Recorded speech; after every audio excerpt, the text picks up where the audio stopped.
हम आज यहाँ सुनाई दे रहा है?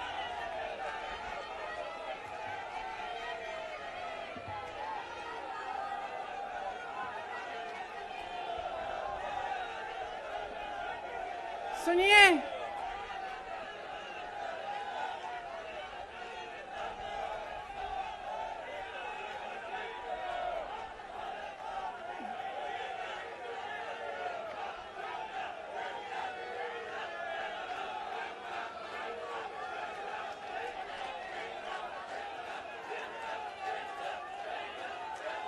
अब बोलूं?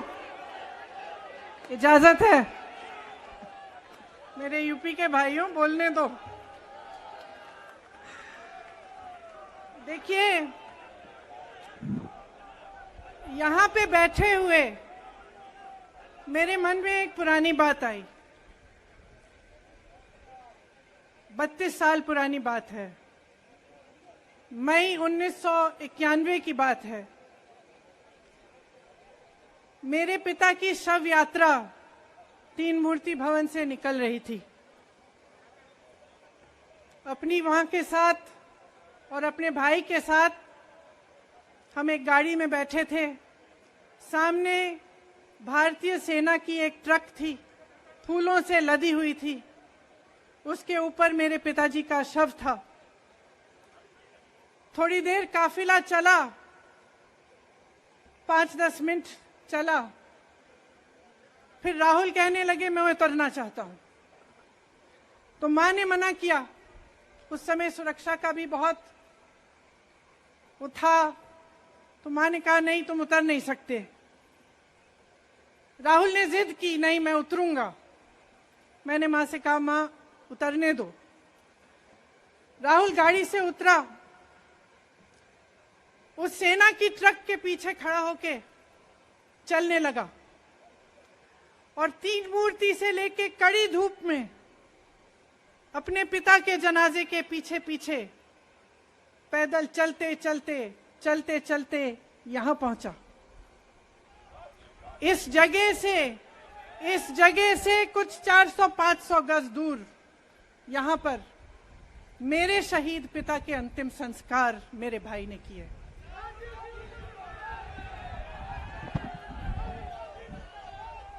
सुनिए,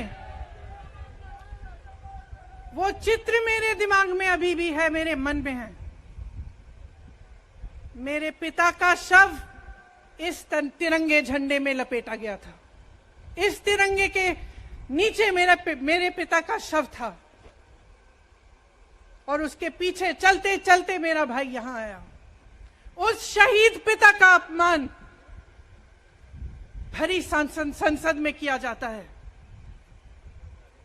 उस शहीद के बेटे को आप देशद्रोही कहते हैं, आप मीर जाफर कहते हैं, उसकी आप मां का अपमान करते हैं। आपके मंत्री मेरी मां का अपमान भरी संसद में करते हैं। आपके एक मुख्यमंत्री कहते हैं कि राहुल गांधी को पता भी नहीं है कि उनका पिता कौन है।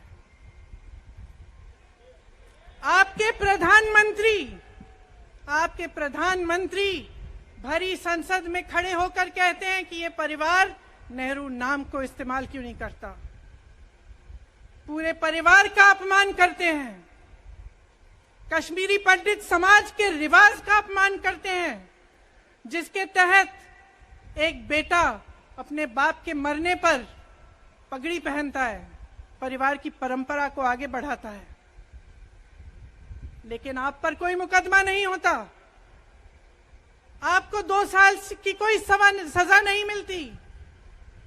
आपको जेल की सजा नहीं मिलती। आपको संसद से कोई बाहर नहीं निकालता। आपको मना नहीं करता कि 8 सालों के लिए आप चुनाव नहीं लड़ सकते। क्यों? मैं पूछना चाहती हूं क्यों? आज तक हम चुप रहे हैं। हमारे परिवार का अपमान करते गए। मेरे भाई ने क्या कहा? संसद में वो मोदी जी के पास गए और उनसे गले लगे। मेरे भाई ने कहा, मैं आपसे नफरत नहीं करता हूं, मेरे दिल में आपके लिए कोई नफरत नहीं है, हमारी विचारधारा अलग है, लेकिन हमारी नफरत की विचारधारा नहीं है। तो मैं पूछना चाहती हूं, एक आदमी का कितना अपमान करोगे, कितना अपमान करोगे? क्या यही है इस देश की परंपरा? आप परिवारवादी कहते हैं, तो भगवान राम कौन थे? भगवान राम को वनवास में भेजा गया, उन्होंने अपने परिवार, अपनी धरती के प्रति अपना धर्म निभाया। क्या भगवान राम परिवारवादी थे? क्या पांडव परिवारवादी थे कि वो अपने परिवार की संस्कारों के लिए लड़े? और हमें क्या शर्म आनी चाहिए कि हमारे परिवार के सदस्य शहीद हुए इस देश के लिए, कि इस झंडे में उनका खून है, इस धरती में उनका खून है, इस देश के लोकतंत्र को मेरे परिवार के खून ने सींचा है। और जो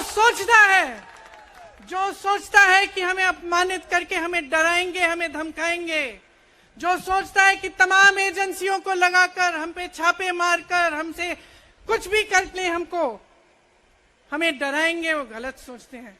हम डरने वाले नहीं हैं। हम और मजबूती से लड़ेंगे। हम इस देश के लोकतंत्र के लिए कुछ भी करने के लिए तैयार हैं। इस देश के लोकतंत्र को, इसकी नींव कांग्रेस पार्टी के महान महापुरुषों ने डाली है। कांग्रेस पार्टी लड़ी इस देश की आजादी के लिए, और आज भी इस देश की आजादी के लिए ही लड़ रही है। कभी कभी मैं सोचती हूं, मुझे समझ में नहीं आता कि पब्लिक क्या सोच रही है। क्या देख नहीं रही है क्या हो रहा है? क्या आपको दिख नहीं रहा है कि आपकी सारी संपत्ति लूटी जा रही है, एक आदमी को दी जा रही है, गिने चुने उद्योगपतियों को सब कुछ दिया जा रहा है? किसकी संपत्ति है? ये राहुल गांधी की संपत्ति है, ये आपकी संपत्ति है। ये पीएसयू किसके हैं? किसके लिए बनाए गए? आपके लिए बनाए गए, जो ऐसे एक के बाद एक इनको बेचे जा रहे हैं, दिए जा रहे हैं। इसी से तो आपका रोजगार आता है। छोटे उद्योगों से, छोटे व्यापारियों से आपका रोजगार आता है, किसी बड़े अडानी से नहीं आता। रोजगार नहीं देते, छीनते हैं आपका रोजगार। तो आप समझ क्यों नहीं पा रहे हैं? आप गैस के सिलेंडर के लिए 1000 रुपए दे रहे हैं, और यहां आपकी सारी संपत्ति किसी को सौंपी जा रही है। राहुल गांधी जी ने क्या कहा? अरे कौन सा इतना बड़ा जुल्म कर लिया कि आपसे 2 सवाल पूछ लिए, जवाब नहीं दे पाए ना, घबरा गए। और जो अहंकारी होते हैं, तानाशाह होते हैं, क्या करते हैं? जब सवालों का जवाब नहीं दे पाते तो पूरी सत्ता को लेकर जनता को दबाने की कोशिश करते हैं। जो सवाल उठाता है उसको दबाने की कोशिश करते हैं।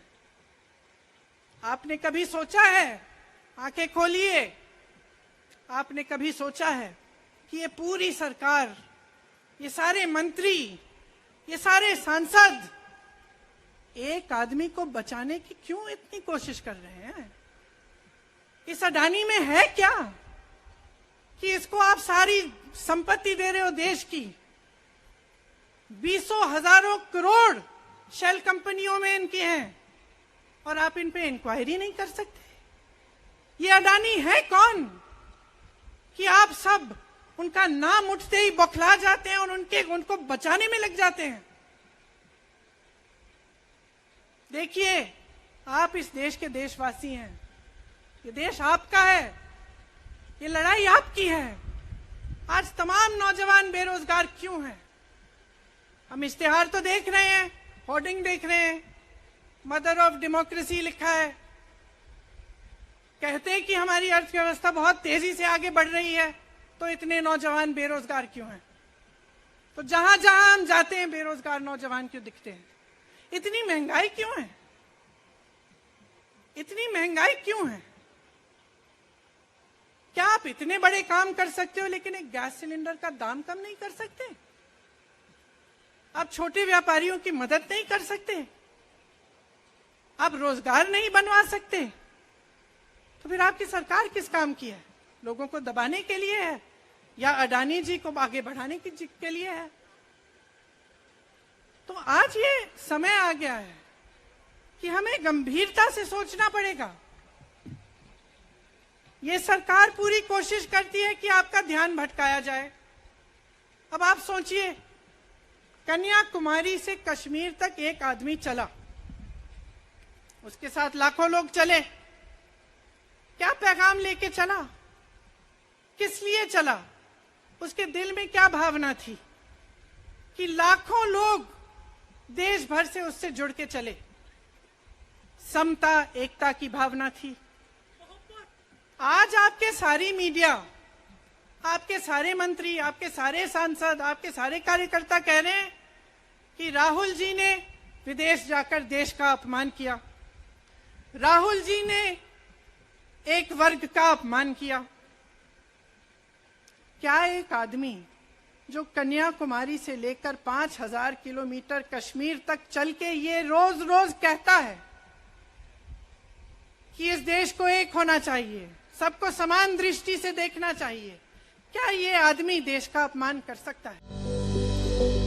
Welcome to K-Mall, a premium project by Kaleen Group.